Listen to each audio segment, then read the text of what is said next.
Bonne nuit. Pourquoi je fais encore ça? Ouais, je sais. Quand il me reste des canettes. Bonne nuit, Lilo. Bonne nuit. À demain. Demain. OK. Bonne nuit, Chantal. On en a beaucoup. Bisous. Ferme les gros. C'est ta poupée, là? Avec qui tu dors à soir? Hein? Avec qui tu dors à soir? Avec rien. OK. Bonne nuit. À demain. Je m'appelle Louise, je suis comptable agréée et on a 3 enfants. Et moi, je suis Françoise, sa conjointe. En plus de nos 3 enfants, on a 2 enfants en famille d'accueil. Je m'appelle Annie. Je suis une étudiante en cinéma, en production cinéma. Je suis aussi et surtout la maman d'Olivia. Et moi, c'est Martine, je suis musicothérapeute et je suis la maman d'Olivia aussi. Maman. Oui. Ma maman. Oui. Bonjour, je suis Carole O'Brien. Je suis maman de Liam B. O'Brien, qui a 19 mois, et je travaille en violence conjugale auprès des lesbiennes. Hey, oh, bonjour, je m'appelle Suzy Bondelot. Voici ma fille Shane B. O'Brien, qui est la sœur jumelle de Liam. La vie, elle nous en a apporté pas rien que mes 2, un garçon et une petite fille. Coucou! Alors, il y a une maman de cœur et une maman de bedon, mais on vous dit pas laquelle. Je m'appelle Nathalie, je suis l'auteure de Maternité lesbienne. Nous avons un fils de 19 ans. Je suis infirmière en santé communautaire depuis plusieurs années et présentement, je fais un doctorat en sociologie. Moi, je m'appelle Émilie. Ça fait 17 ans que je suis en couple avec Nathalie. Je travaille en gestion de l'environnement et puis j'ai officiellement adopté François en 2002. Et moi, c'est François. Bonjour, je m'appelle Marie-Ange. Je suis une enseignante retraitée depuis 90. En 94, j'ai rencontré Nicole. Elle m'a soignée et elle me soigne depuis ce temps-là. Moi, c'est Nicole. Je suis retraitée à peu près depuis 1 an et demi. Et je suis grand-maman de 6 enfants. Puis, mon loisir, c'est de travailler le bois. Je construis toutes sortes de choses. À partir de la fin des années 60 et tout au long des années 70, un courant nouveau se dessine au Canada et ailleurs dans le monde, soit le droit d'aimer qui l'on veut. Jusqu'en 1969, l'homosexualité est punissable d'une peine de prison au Canada. Cette année-là, le ministre fédéral de la Justice, Pierre Elliott Trudeau, par son bill Omnibus, propose une vaste réforme du Code criminel canadien. On se souviendra de la déclaration de Trudeau, « L'État n'a pas sa place dans les chambres à coucher du pays ». C'est en 1973 que les activistes de la libération gay américaine décrochent un de leurs premiers succès en persuadant la American Psychiatric Association de retirer l'homosexualité de son catalogue de maladies. C'est là une percée capitale pour les homosexuels et les lesbiennes du monde entier. Les années 70 sont le théâtre d'un bouleversement majeur des mentalités qui contribue à remettre en question le modèle traditionnel de la famille. Conséquence de cette ouverture, la Charte des droits et libertés du Québec inclut en 1976 l'orientation sexuelle comme motif de discrimination. Dans les années 70, c'était nullement accepté. C'était pas mal accepté, là. C'était nullement accepté. Je veux dire, on n'entendait pas parler nulle part. On le vivait. C'était mal vu, hein, s'il vous plaît. Là. On est en 2008, là. Il y a des gens qui l'acceptent pas encore. Là. Il y a des gens qui n'acceptent pas encore ma condition à moi, là. Au niveau de ma famille, là. Ils l'acceptent pas de miette. Moi, dans mon temps, on n'en parlait pas parce que c'était considéré comme une maladie. On était folles, là, si quand on parlait de ça. Puis moi, quand je me suis affirmée, que j'ai sorti du placard, ben mon père, lui, c'est un conservateur et il a évolué, si tu veux, parce qu'il n'y avait pas le choix avec la gang d'enfants qui était chez nous, mais pour lui, ça n'existait pas qu'à Caraquette que 2 femmes vivent ensemble, 2 lesbiennes, il disait. À Montréal, oui, mais à Caraquette, ça n'existait pas pour lui. Dans ce temps-là, tout le monde se mariait, c'était pour avoir des enfants. Ça fait, tu faisais comme les autres, tu te mariais pour avoir des enfants. Moi, j'ai jamais pu vivre vraiment la vraie Nicole. Ça fait, je faisais 2 personnalités en réalité. Ça fait que je m'ai dévouée pour mon mari et mes 2 enfants. Puis le jour que mes enfants sont partis, c'est là qu'a été le déclencheur. Là, je me suis trouvée tout fin seule. J'avais plus ma sécurité. Ça fait là, les femmes me travaillaient. Quand j'étais plus jeune, je m'étais dit que j'étais lesbienne, tu sais. Puis j'ai tellement eu peur, là, c'était comme... j'avais eu comme un tremblement dedans de moi, là, c'était vraiment l'enfer, là, tu sais. Je pouvais pas du tout imaginer que je m'en allais dans ce sens-là. C'est toute l'homophobie intériorisée, dans le fond, tu sais. Je pense qu'on en a tout un peu quand tu te poses pas ces questions-là, mais... Là, j'avais ça, puis en plus, j'avais peur que du rejet que je pourrais subir de ma famille. Puis là, je m'étais dit non, moi, je vais être comme tout le monde, je vais être straight, je veux pas non plus avoir une vie marginale, je veux être normale. Normal, ben, tu sais, c'est certainement pas d'être gay, tu sais. Puis bon, je tombe enceinte, là, c'était un accident, mais j'ai décidé de garder l'enfant, puis en tout cas, c'était difficile. Pour moi, il fallait que je concilie, là, tu sais. OK, mon lesbianisme, moi, pourquoi j'avais eu peur de ça? C'est parce que j'avais plein d'idées religieuses, tu sais. Tout ce qu'ils peuvent dire, là, que c'est un péché, que c'est mal, tu sais. Fait que, non, moi, j'ai eu vraiment de la misère à cheminer là-dedans.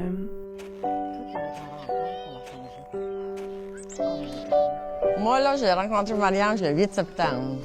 C'était un coup de foudre, puis le 25 septembre, c'était le matin. C'était cette journée-là que je me séparais. J'ai juste apporté le strict nécessaire qui m'appartenait. Puis pour avoir la paix, il n'y a pas de pluie. J'aurais pu avoir à moitié, mais personne n'aurait eu de toit. Puis je pensais aux enfants. Au moins, ils avaient un toit à y aller quelque part. Ça fait que j'ai tout laissé. Puis je le regrette pas aujourd'hui, après 13 ans qu'on est ensemble. Oh, salut! Bonjour, monsieur. Un problème? J'ai un problème de caméra, regarde. Quand Nicole a pris sa décision d'aller vers les femmes, je dois dire que ça m'a surpris. Ça m'a surpris, mais je l'ai trouvée courageuse à quelque part. Je pense que surtout que dans la même semaine, elle a décidé d'aller vers les femmes. Elle a été vers les femmes. Elle a laissé son mari. Je trouve que dans la même semaine, c'était surtout ça qui m'inquiétait. C'était pas l'idée qu'elle avait été vers les femmes, c'était plutôt l'idée comment est-ce qu'elle va faire pour vivre ces 3 événements qui viennent d'arriver dans la même semaine. C'est surtout ça qui me faisait peur. Parce que je la connaissais, puis je me disais, écoute, il faut avoir du courage, puis comment est-ce qu'elle va s'organiser. Mais je pense que c'était bien organisé. Puis c'est vrai que j'avais certaines appréhensions au début, que j'y avais même dit, elle va voir ailleurs. Puis aujourd'hui, quand je vois le couple, je pense que c'est un beau couple. Puis je pense aussi que Nicole s'était préparée. Attention! Bye-bye!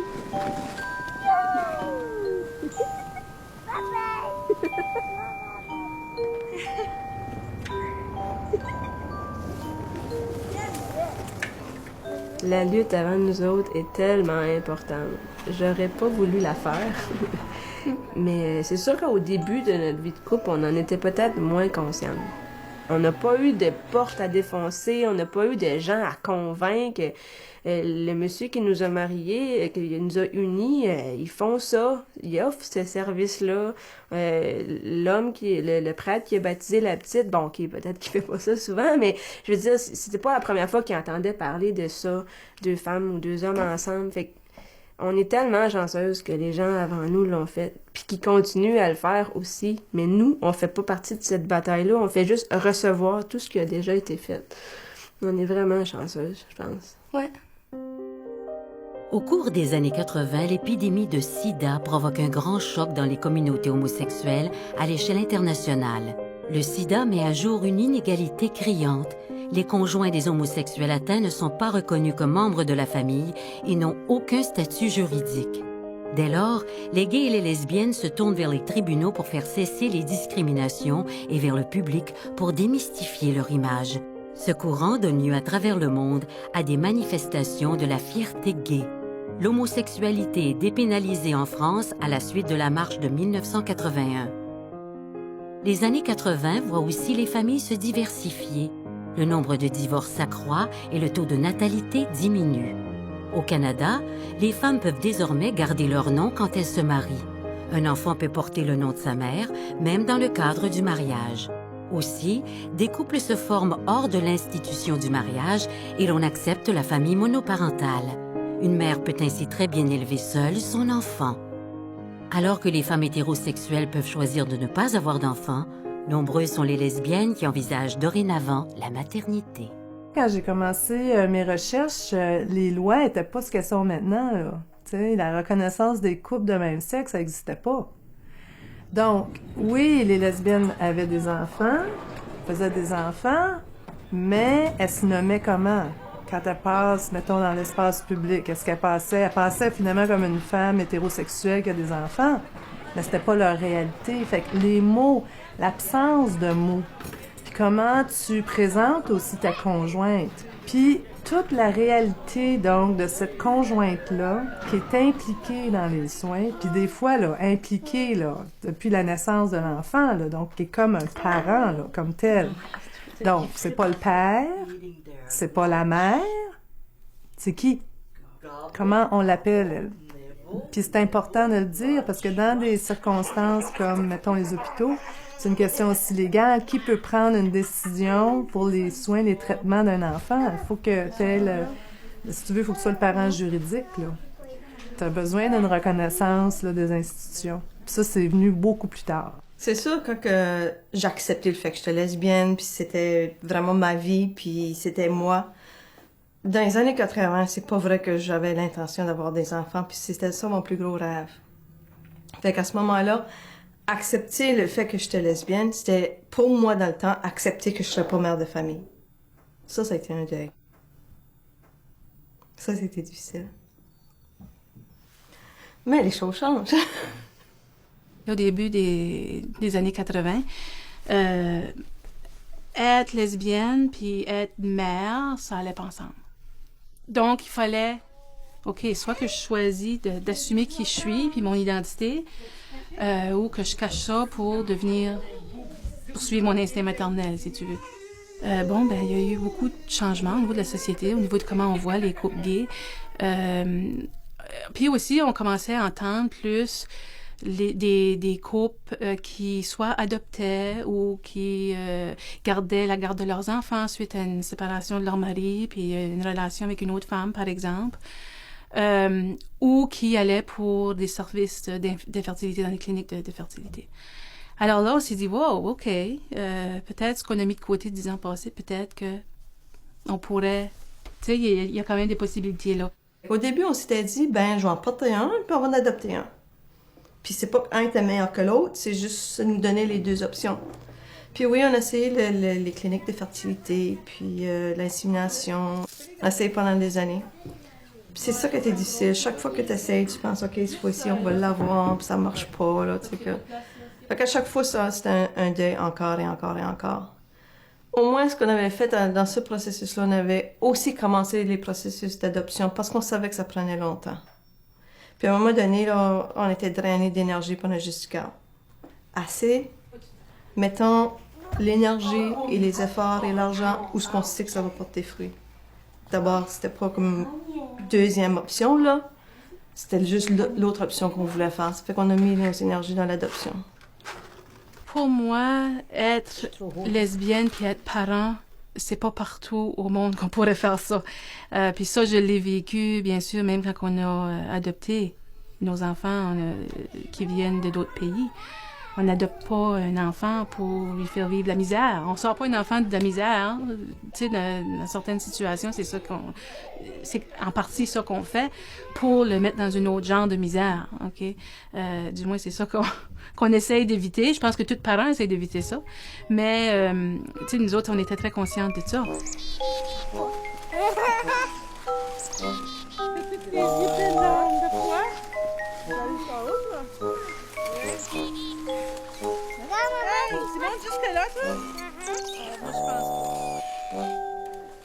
On a choisi l'insémination plutôt que l'adoption parce que physiquement, je suis capable de porter.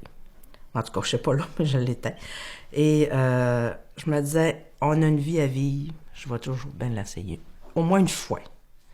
À ce moment-là, tu ne pouvais pas adopter en tant que couple de lesbiennes. Tu devais adopter en tant que célibataire. Donc, ce qui veut dire de tout faire une espèce de setup pour, tu sais, faire à croire que t'es pas lesbienne, puis, tu sais, de serrer les affaires, parce que le travailleur social vient à la maison, puis tu caches toutes les affaires pour que ça paraisse pas, puis, tu sais, puis que c'est genre, on fait semblant qu'on va être des colocs, là, tu sais, puis c'est comme, ça nous tentait pas. C'est comme, c'est un projet de couple qu'on a, donc on va le faire comme couple, peu importe le comment qu'on va le faire, mais on va le faire comme couple. Ben ça, c'est tous les préjugés, là. Les préjugés pourquoi, mettons, les homosexuels pourraient pas élever des enfants. Un des préjugés les plus répandus, c'est que les enfants élevés par des parents gays vont développer des problèmes d'ajustement. Puis ce qu'il faut comprendre, c'est que beaucoup de ces résistances-là ou de rejet de la proposition que les gays pourraient élever des enfants, c'est que ils connaissent pas les gays. Ils connaissent pas. Ils vont avec des idées qu'ils ont sur c'est quoi un homosexuel, ils en ont peut-être jamais vu. Puis les études les contredisent. Il n'y a pas plus de différence chez les enfants élevés par des mères lesbiennes ou des pères gays. Il y a plus d'études sur les mères lesbiennes que dans la population générale. Il n'y a pas plus de problèmes. Ce qui ressort, c'est que les jeunes vont habituellement, surtout celles et ceux qui ont été élevés dès la naissance avec des mères lesbiennes, vont le dire, vont être out, tu sais, vont parler de leur famille, il n'y a pas de problème, là, tu sais. La grosse affaire qui ressort de ça, là, c'est que être parent, finalement, ça n'a rien à voir avec ton sexe, OK? Là, puis là, ça, c'est clair. La compétence parentale, là, quand tu te fais une évaluation de compétence parentale, là, on te demande pas combien de temps tu passes au lit puis avec qui tu es dans le lit, là. Tu sais, ça n'a pas rapport avec ça, OK?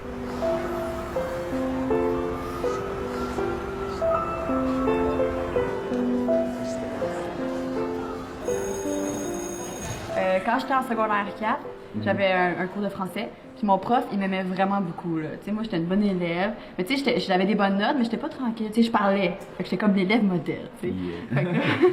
Fait que c'est ça. Fait que ce prof-là, il m'aimait vraiment beaucoup. Puis, à un moment donné, il parlait de l'homosexualité, tout ça. Là, il dit, les enfants, tu sais, qui ont été élevés par des parents homosexuels, gays ou lesbiennes, ça fait des personnes...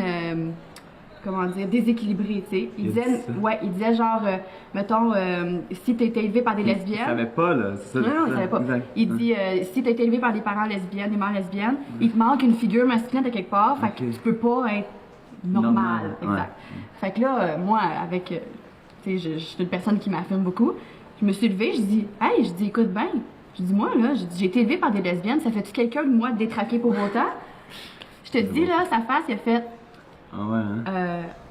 Ben, c'est pas ça que je voulais dire. T'sais, là, il patinait beaucoup, tu sais. Il dit, gars, on va se reparler après le cours. Moi, je me rappelle, en fait, quand j'étais à la catéchèse, tu sais, moi, les dimanches, j'allais à l'église. OK. Et tu sais, il y a le groupe de jeunes. Ouais. On se rencontre, toute la gang. Puis, là, à un moment donné, l'activité, c'était dessine ta famille. OK. Puis là, la madame, elle regarde ça, elle est comme, qu'est-ce que t'as dessiné là, tu sais?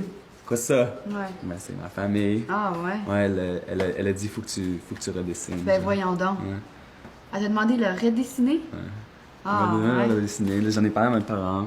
On est pu retourner ou quelque chose. Là. Les oignons sont un peu début. Quand ils sont petits, comme ça, ça va pas mieux. Ah non, faut s'axer sur les oignons. Non, je vais pas. Ouais, c'est vrai. Non. Ben, c'est des nominations politiques. Ben non, du côté, oui, il va être élu comme représentant. Lui, il m'a plus rapidement vu dans mon rôle de mère que moi-même, je me suis projetée dans ce rôle-là, tu sais. Te souviens-tu quand j'allais les fins de semaine, là, toi tu travaillais à l'hôpital? Ouais. Puis nous autres, on allait à la piscine, on faisait des activités, là. Ouais. C'est là où je pense qu'il a décidé de juste dire que il y avait plus de maman, là. Toi, c'était Nathalie, moi, c'était Éminé, puis c'était fini. À 3 ans, là, lui, il avait... J'étais plus maman. J'avais perdu mon titre, là. Ça y est. Lui, il a réglé la situation. Plus de confusion. Ouais. Toi, t'es Nathalie, moi, je suis Éminé, puis that's it. Il était petit, hein? Il avait comme 3 ans. 3 ans et demi, là, quelque chose de même. C'est sûr que quand... tu sais, quand l'enfant, il t'appelle, puis il dit « maman », je sais pas, là, tu sais, ça résonne en toi, là, puis c'est comme... t'es super contente, puis tu sens... c'est un lien unique, là, tu sais. Mais j'ai pas senti que je perdais mon titre, mais plutôt que j'avais à le partager. Il nous a fait découvrir bien des aspects de nous autres, notre amour aussi, hein. C'est le plus beau cadeau que tu m'as fait. Tu m'as donné la maternité. Instamom. Instamom. En 1990, l'Organisation mondiale de la santé finit par supprimer l'homosexualité de la liste des maladies mentales.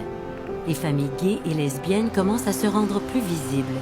Des mères lesbiennes revendiquent leurs droits devant les institutions publiques, notamment à l'école et dans les soins de santé. Le terme homoparentalité apparaît en 1995. Celui-ci désigne deux parents du même sexe qui élèvent des enfants. Son usage s'est vite répandu, mais l'homoparentalité reste hors la loi.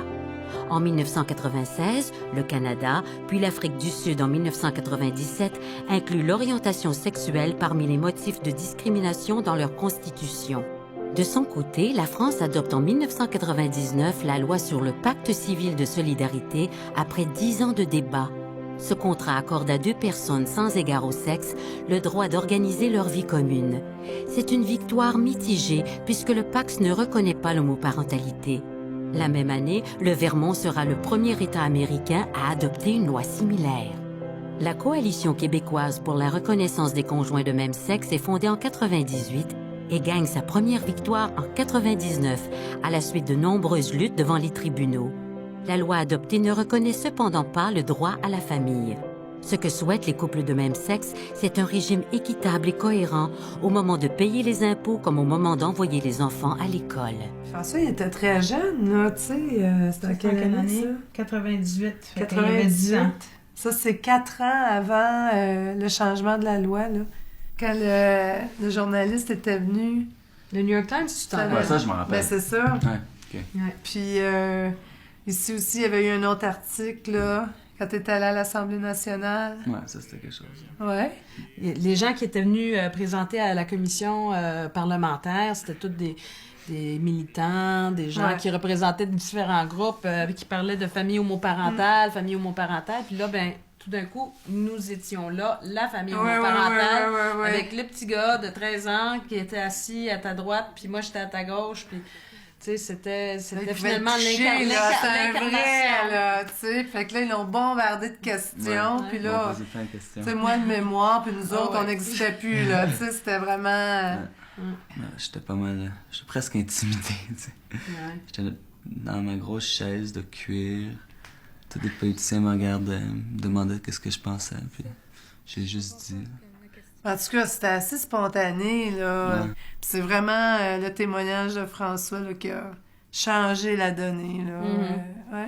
Mais je pense que moi, ce que j'avais trouvé le fun, c'est que, justement, il y avait un député qui a posé une question. Tu t'ennuies pas de pas avoir un père, puis tout ça. Ouais, puis pour aller jouer au baseball. T'avais été très poli et correct dans ce que t'as répondu, mais c'était tout ton non-verbal de 13 ans. C'était comme...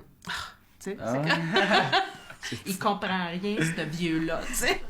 Ben, tu sais, on a établi au départ que c'est comme, on est un couple, on crée une famille, puis j'ai une part entière. Tu sais, c'est pas juste, là, je suis pas l'accompagnatrice, je suis pas la sœur, je suis pas la belle-sœur, je suis la mère. Puis nous autres, pour se distinguer, on disait, Suzy, c'était la maman de bedon, puis moi, j'étais la maman de cœur. Fait que comme ça, c'était Claire qui portait le bébé. Puis, mais tout le monde a été super, là. Comme on savait pas trop non plus comment ça allait aller, la grossesse et l'accouchement et tout, s'il y avait des problèmes pour qu'elle, légalement, elle avait le droit de dire son mot, là. C'était elle qui décidait. Si moi, j'étais pas capable de décider. Fait que c'est pour ça qu'elle a voulu avoir les papiers, mais c'est ça. Il n'y a vraiment pas eu de problème. On l'ouvrira pas, mon chéri, ça va faire beaucoup de bruit. Ouais. Hein? Ben oui, c'est ça qu'il veut. Quand les jumeaux sont arrivés, hein, quand ces deux petites bêtes-là sont arrivées, qu'on aime tellement, nous autres, ça a été... mes parents étaient tellement énervés parce qu'ils ont juste 2 grands-parents, mes parents. Les parents, Suzy, sont décédés. Puis, tu sais, pour mes parents, c'est comme, ils ont jamais eu le rêve d'avoir des petits-enfants. 1, parce que moi, je suis lesbienne, et 2, parce que ma sœur, on est 2 2 enfants chez nous. Et ma sœur aussi est lesbienne. Puis elle était pas intéressée à avoir d'enfants. En tout cas, moi, je me sens toujours bien accueillie, très, très, très accueillie, là. Tu sais, je pense à les voisins qu'on a ici dans le quartier, tu sais, je veux dire, c'est des grands-parents, c'est pas des jeunes, là, tu sais. Puis, tu sais, ça pourrait être, tu sais, genre un peu plus fermé, parce que je sais qu'entre autres, bon, ils sont pratiquants, là, ils sont catholiques pratiquants. Puis, en tout cas, je trouve qu'avec les enfants, là, on dirait que le fait qu'on soit lesbienne, ça passe en deuxième. C'est pas grave, là. C'est comme les enfants en premier. Oh oui, ces petits-enfants-là, là. On les adore.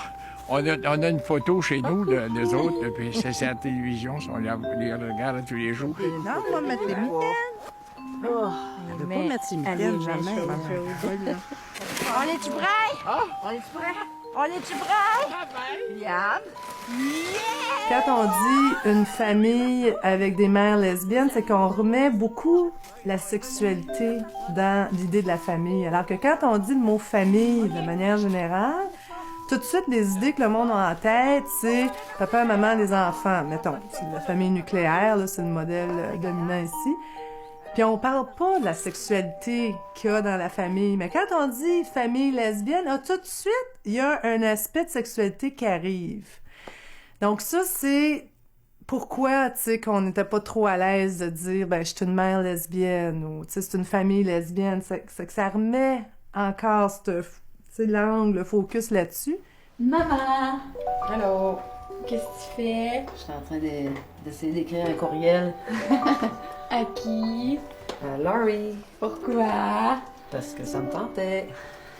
Mais c'est fou, hein, l'idée que les gens ont du modèle familial parfait, que ça prend un gars, ben un homme, une femme, un modèle féminin, un modèle masculin. Sinon, ça fait des enfants complètement fuckés, là. C'est pas vrai, là. Ouais. Mes parents m'ont eu, tu sais, normalement, là, mon père avec ma mère. Puis quand j'ai eu à peu près 2 ans, ils se sont divorcés. Puis là, ma mère, elle a rencontré une femme, puis c'est ça. Elle a été avec cette femme-là jusqu'à temps que j'aille 12 ans. Fait que toute mon enfance, en fait, je l'ai passée avec ma mère puis sa copine. Sauf que, tu sais, j'avais quand même... Mon père était quand même présent, là. Je le voyais une fin de semaine sur 2, puis... Est-ce que tes parents s'embrassaient dans la rue? Non. Ben, ma mère, ma mère puis sa blonde, ils se sont jamais embrassés devant moi. OK, c'est ça. Ils se collaient pas beaucoup. Puis plus tard, ça, j'en ai un peu voulu à ma mère. Tu sais, on en a déjà reparlé, puis elle m'a déjà demandé, tu sais, t'aurais-tu aimé mieux qu'on se démontre de l'affection devant toi? Puis ça, peut-être que oui, j'aurais aimé mieux ça. Je voyais l'amour entre ces deux-là, là. Je veux dire, ils se regardaient, puis ça paraissait qu'ils s'aimaient. Je savais que c'était pas juste des amis. Puis toi, quand tes mères, ils se démontraient de l'affection en public, tu sais, comment tu réagissais? Est-ce que ça te dérangeait sur le coup ou c'est par après, ça t'a dérangé? Ouais, pour être honnête avec toi, ça me dérangeait un peu. OK. Ça m'a dérangé. Je sais pas... Non, j'imagine que ça m'aurait moins dérangé si mes parents étaient hétéros. C'est parce que c'est normal.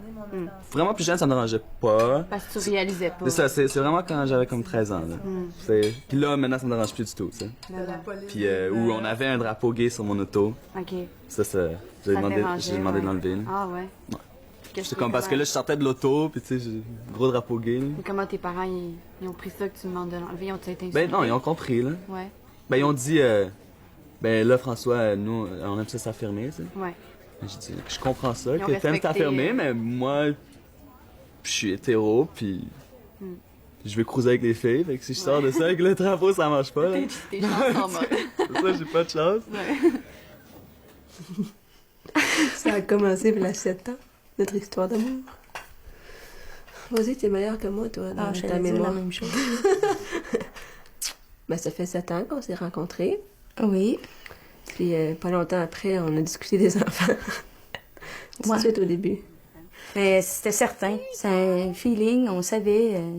Encore à ce jour, c'est une certitude pour moi que on va vieillir ensemble. Quand on s'est rencontrés au début, moi puis Annie, toutes les deux, on s'est jamais dit gay. Là. On a toujours été bien ouvertes à rencontrer des hommes autant que des femmes.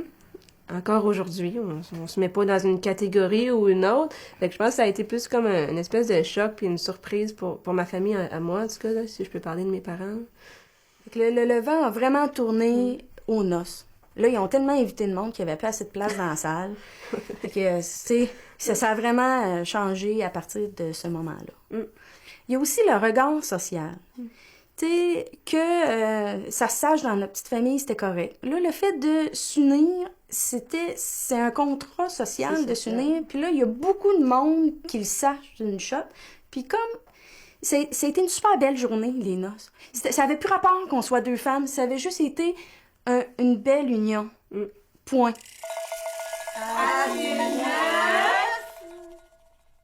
As-tu dit? Mange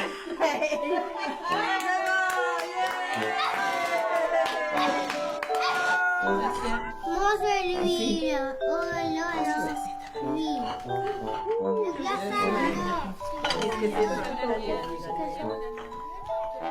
Souvent, quand on voyage ou quand on est ailleurs, je pense que les gens, ils nous voient...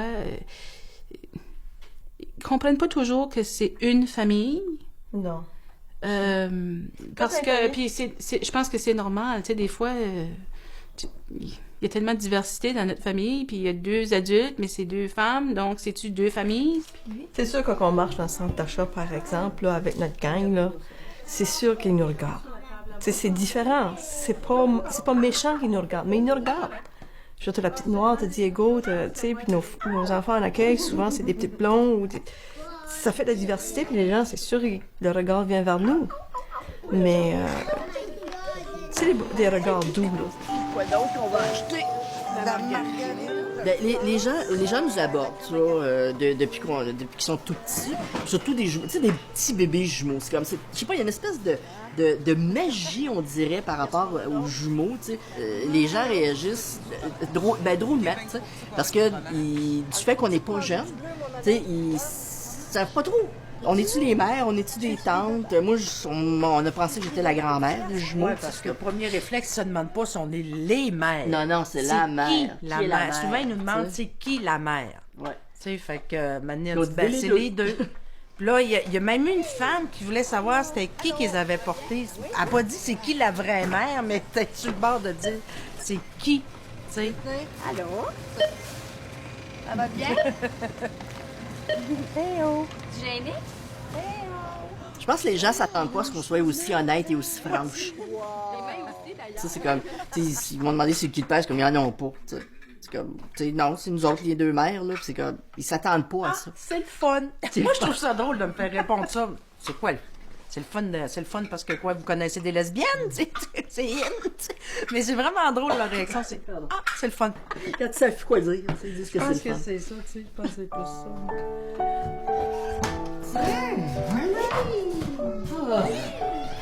Hey, allô. L'autre jour, on a entendu 2 enfants. Oui. Un enfant qui dit à son père, il dit, regarde, ils ont 2 mamans, les jumeaux, ils ont 2 mamans. Là, le père a fait comme, il n'y a rien, tu sais. Oui. Mais j'ai pas eu de commentaire, mais de toute façon, vous savez, ce que j'avais dit au début, ça reste pareil. Ouais. Ici, les enfants sont tous traités de la même égalité. S'il y a un parent qui passe un commentaire négatif puis qui ne voudrait pas côtoyer des gens qui ont des enfants qui ont 2 mamans, ben tant pis pour lui. Il y aura à se trouver une autre garderie.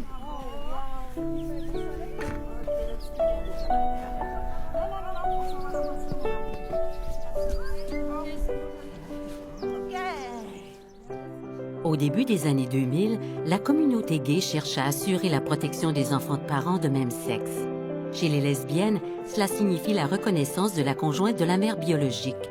C'est en 2002, au Québec, que la loi sur l'union civile est modifiée pour admettre les parents de même sexe comme des familles à part entière. La majorité des provinces canadiennes suivent l'exemple du Québec.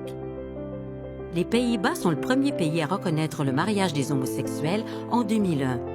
La Cour suprême des États-Unis abolit en 2003 les lois encore en vigueur dans 13 États contre les pratiques homosexuelles. Et ce n'est qu'en 2004 que la France vote une loi interdisant la discrimination en raison de l'orientation sexuelle.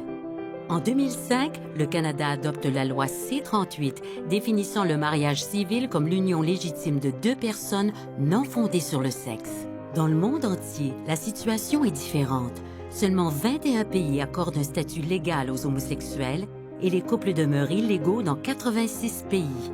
À ce jour, il y a encore 7 pays où l'homosexualité est passible de la peine de mort, notamment en Afrique et en Asie. En Occident, on assiste présentement à une augmentation sans précédent du nombre de femmes lesbiennes choisissant la maternité.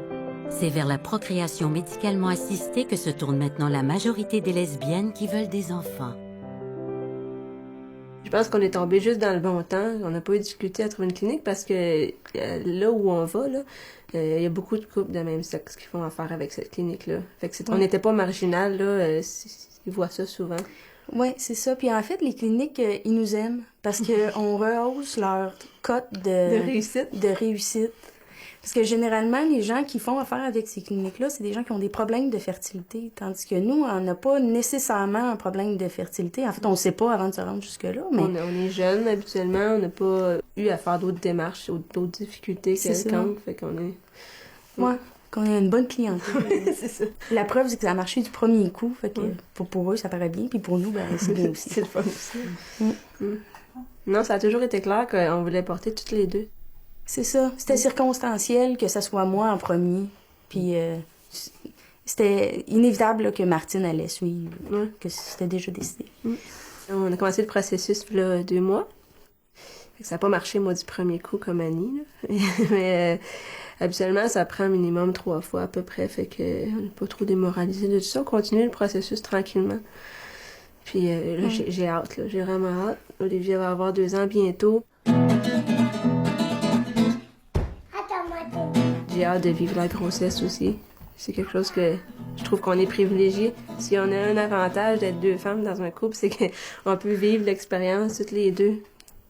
Ouais, c'est ça. Puis je suis vraiment excitée de l'idée de vivre ça de l'autre côté, d'être le supporter au lieu de la porteuse. Là. Camille? Pensez-vous que vous êtes suffisamment informé à ce sujet-là, au sujet de l'homosexualité? Vous n'avez pas? Non, on parle pas vraiment de ça à l'école, juste un cours de formation personnelle sociale, puis on en a un aux 6 jours. Vous en avez un? Aux 6 jours, un cours. 6 jours? Ah, OK. Puis ça ne doit pas être parlé plus... c'est pas sur le sujet de 2 papas ou 2 mamans qui vont parler plus, là. Non. C'est sur l'homosexualité en tant que telle. En général. OK. OK, puis toi? Ben, nous autres, on parle pas de ça à l'école. Puis je crois pas que le monde est assez informé. Moi, je suis informée parce que je le vis, mais il y a des personnes qui le vivent pas puis qui peuvent pas comprendre, qui comprennent pas qu'est-ce qui se passe, puis ils savent pas que c'est des gens normaux, fait qu'ils sont pas assez informés, fait qu'ils font des préjugés, puis ils se font des idées, puis... Quand ils rencontrent des gens, ben, ils sont mal informés. Puis si jamais que c'est le cas pour ces gens-là, ben, ils vont avoir tendance à reculer à la place d'avancer pour aller leur parler. Allô? Ça, c'est une belle valeur, dans le fond, qu'ils nous ont transmis, nos parents avec ça, d'apprendre à connaître le monde, là, ça s'arrête. Une personne ne s'arrête pas à sa sexualité. Ouais, justement, de pas juger la personne pour son orientation sexuelle ou rien, tu sais. C'est ça, tu sais, chaque personne a des bonnes valeurs, comme chaque personne a des mauvaises valeurs, qu'ils soient homosexuelles ou pas. Tu sais, que je sois attirée envers une fille ou envers un gars, ça change rien à ce que je suis. T'as déjà été attirée envers une fille? Ben ouais, j'ai eu une expérience avec une fille, là. Mais ouais, j'ai été avec une fille pendant 4 ans, mais tu sais, c'est pas été, là, je suis avec un gars, puis c'est correct, tu sais, je tombe pas en amour avec une fille ou avec un gars, je tombe en amour avec une personne. Avec une personne. Tu comprends? Comme... Même moi, là, je sais pas, tu sais, je sais que je suis pas homosexuel, mais tu sais, je vais pas non plus me confiner, tu sais, je sais jamais ce qui va se passer, là, je peux pas savoir. Mais tu sais, je trouve ça plate d'avoir à catégoriser quelqu'un, toi t'es bi, toi t'es gay, toi t'es hétéro, je trouve, dans un panier, tu sais, je trouve ça plate de se dire ça. Regarde, moi j'aime les gens, j'aime la vie, juste ça, that's it, là, je veux dire. J'aurais pu, tu sais, si ça finit avec mon chum, je pourrais Mais les gens aiment ça, catégoriser. Je sais. Pour avoir des repères, tu comprends? Quand ta mère a appris que tu fréquentais une fille, comment elle a réagi? Elle a pas mal réagi. Elle a pas mal réagi du tout. Non, c'est vrai. Sauf que c'est pas ça qu'elle souhaitait pour moi, parce qu'elle sait comment c'est dur dans notre société. Tu comprends? Là, j'ai une mère lesbienne, mais d'avoir vécu, toi-même, d'être dans la position de lesbienne, même si je me considère loin d'être lesbienne, c'est sûr qu'à un moment donné, veux pas, j'étais plus capable de donner de l'affection en public, tu sais, puis ça, je trouve ça plate. Mais là, tu sais, j'étais avec mon chum, puis tu sais, je peux le coller en public, puis je trouve ça plate de moi-même, je me déçois, tu comprends? Bouler, la pâte à modeler. Rouler. La pâte à modeler. Non. Non. Que deux femmes soient unies, ça peut faire sursauter. Mais aussitôt que tu rajoutes un enfant là-dedans, l'enfant c'est la vie, l'enfant c'est le bonheur, l'enfant c'est... Fait que c'est comme... Ma perception à moi, c'est beaucoup moins... Il y a beaucoup moins de tabous par rapport à l'enfance que par rapport à l'union de deux personnes de même sexe. Nous, on est bien dans notre situation, on est à l'aise, on se trouve pas différents, c'est ça notre situation, nous autres, puis on a... Même que, c'est ça, on est tellement heureux là-dedans que je voudrais pas ça autrement, là. Fait qu'avec Olivia, c'est un peu la même chose. On n'a jamais eu de commentaires. C'est sûr qu'on peut pas contrôler, par exemple, quand elle va aller à l'école, mais là, à la garderie, elle a dit, moi, j'ai 2 mamans. Puis c'est tout. Les enfants à la garderie, ils savent qu'Olivia a 2 mamans. Puis c'est aussi que c'est un milieu de garderie en milieu familial. C'est un homme puis une femme. Ça aussi, c'est un gros plus parce que je me disais, notre fille va avoir un homme dans sa vie à tous les jours. La présence masculine est super importante pour nous autres parce que c'est quelque chose qu'on peut pas lui offrir. Puis c'est clair que dans le puzzle, là, il manque une figure masculine. Il manque un genre, c'est bien dit.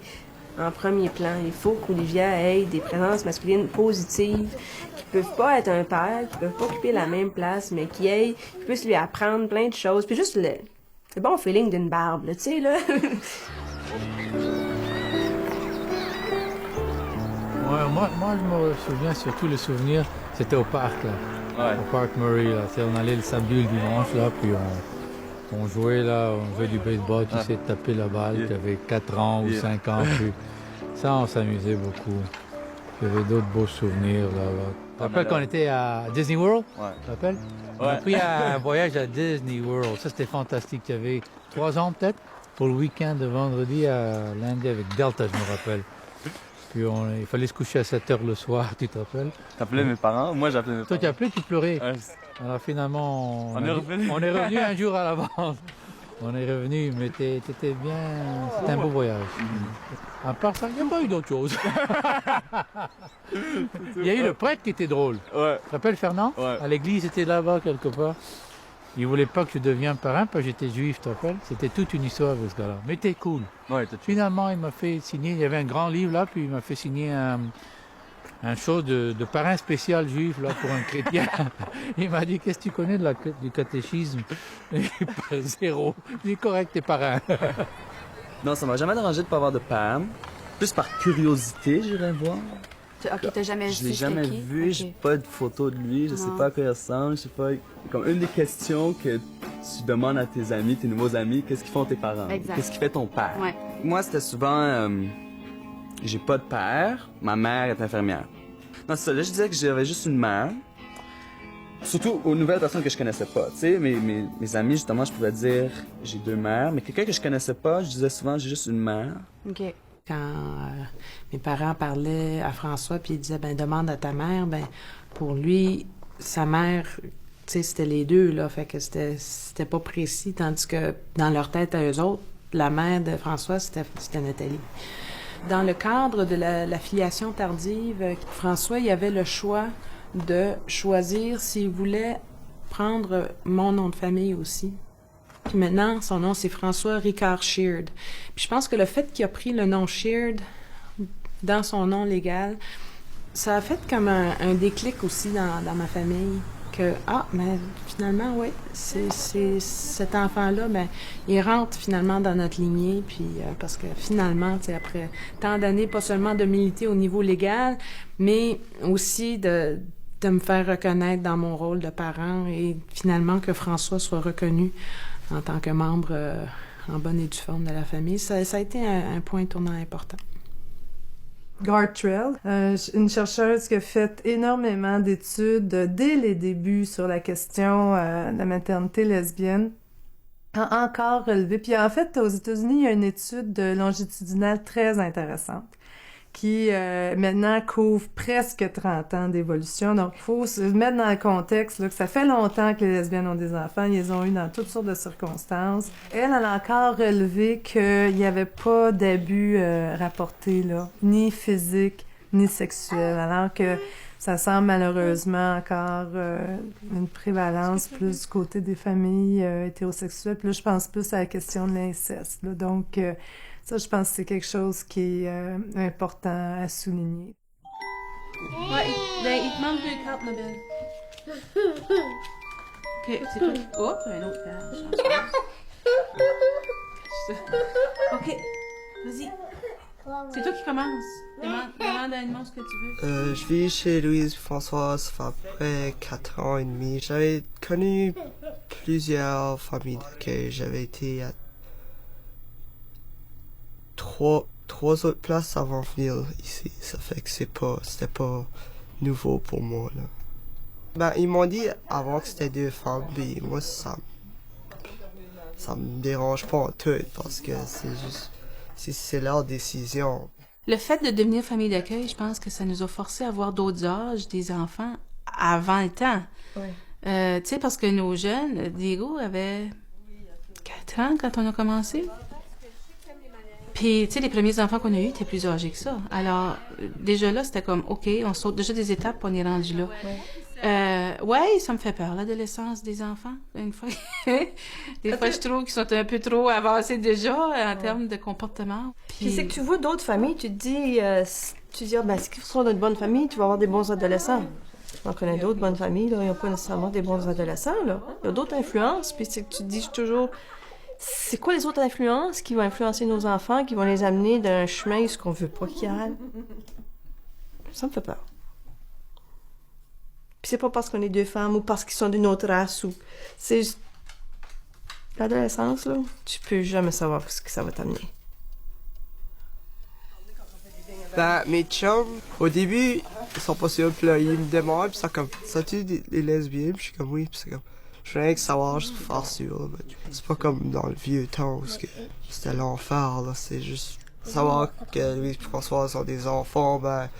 Moi, je trouve que c'est juste un point positif pour eux autres, parce qu'avec la société d'aujourd'hui, il y a beaucoup de choses qui se passent sur ce sujet-là, puis ils se laissent pas comme intimider par les autres, ils juste suivent leur propre rêve, puis je me sens pas mal bien vivre ici. Je pense que c'est comme mon endroit préféré dans tous les familles d'accueil que j'ai été. C'est pas mal, c'est beaucoup plus flexible ici qu'ils étaient d'autres places, ça fait. J'aime beaucoup ça. Quand on avait été aux États-Unis, ils posent une série de questions. Puis une des questions qu'ils nous avaient demandé, c'est avez-vous songé à comment que vous allez traiter les demandes ou les opinions des autres enfants face à le fait qu'il y ait d'une race différente? Nous autres, on s'est pouffé de rire, puis on a pensé à le fait qu'il y ait 2 mamans à laisser faire le fait qu'il y ait d'une race différente. Puis qu'est-ce qu'on a dit de ça, c'est que les enfants seront toujours cruels sur une affaire ou une autre. Puis on doit armer nos enfants avec une confiance en soi qui va leur permettre de dire, regarde, vous piquez sur moi sur une telle chose, là, mais je suis ma personne, puis que j'ai 2 mamans, que je sois du Guatemala, des États-Unis, que je sois noire. C'est pour ça qui est important, là, que je suis forte en caractère, puis on peut passer à travers de ça, là. J'espère que c'est ça qu'on transmet aux enfants aussi. Tu peux pas changer la couleur de ta peau de toute façon. Tu sais, donc... C'est juste bête de l'accepter tout de suite, puis de vivre avec. Qu'est-ce que tu manges, toi, Olivia? Du riz. Du riz, puis quoi aussi? Poulet. Du poulet, puis quoi aussi? Ah. Du riz, du poulet, puis quoi aussi? Ah. Des pâtes. C'est bon, ça? C'est sûr qu'on craint plus l'époque, le temps où est-ce qu'elle va aller à l'école. C'est sûr que c'est quelque chose qui... Parce que tout le monde sait que dans les cours d'école, puis même dans les classes, puis même avec les profs, puis bon, elle va avoir à confronter beaucoup plus de gens qu'en ce moment. T'sais, en ce moment, elle est entourée de gens qui l'aiment presque inconditionnellement, nos amis, nos parents, tantes. Moi, ce qui me revient tout le temps en lien avec ça, c'est quand ils vont faire la carte de la fête des pères, assis à l'école, à qui qu'elle va écrire. Ou quand elle va être... Mais ils vont faire un exposé oral sur ce que font papa. Comment qu'elle va dealer avec ça, puis est-ce que le professeur... Si elle a le professeur de son côté, elle va être correcte. Si le professeur n'est pas de son bord, ça va être difficile, là. Mais là, c'est pas tout de suite. Non. Puis les choses évoluent très bien aussi, puis je suis confiante que ça va bien se passer. sais, imagine-toi quelqu'un, mettons, qui se marie, tout ça, étant homosexuel, mais là, il se marie avec une femme. Et il passe 20 ans, des fois c'est plus que ça. Dans le fond, dans un mensonge, là, carrément. Tu sais, aucunement à l'aise. Mais c'est ce genre de situation-là qu'il faut éviter, justement. T'sais. Mais ce que je trouve le plus grave là-dedans, c'est que oui, tu mens à ta femme, tu mens à tes enfants, tu mens à tout le monde, mais tu te mens à toi-même. Tu mens à toi-même. C'est ça le plus grave là-dedans, tu sais. Comme moi, je suis content que ma mère, elle, justement, elle n'a pas fait cette erreur-là, tu sais. Dans le sens que, tu sais, elle est avec une femme, puis elle assume ça. Ben oui, j'aurais été tellement triste, tu sais, mettons, d'avoir passé toute mon enfance avec mon père puis ma mère en sachant que ma mère, c'est pas ça qu'elle veut. Ouais. Je suis tellement reconnaissante dans un sens envers sa décision. Les parents épanouis, ça fait des bons parents. Exact. Tu sais, j'aime bien mieux voir ma mère heureuse avec une femme puis de vivre avec ce préjugé-là que de voir ma mère pas heureuse avec un homme juste pour me faire plaisir à moi ou pour faire plaisir à l'entourage. Là. Puis ça, on est chanceux là-dedans. Je trouve là, que nos parents, tu sais, nous ont tous mis les outils entre nos mains pour qu'on soit heureux à notre tour. Ouais. Tu comprends?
On peut-tu s'embrasser?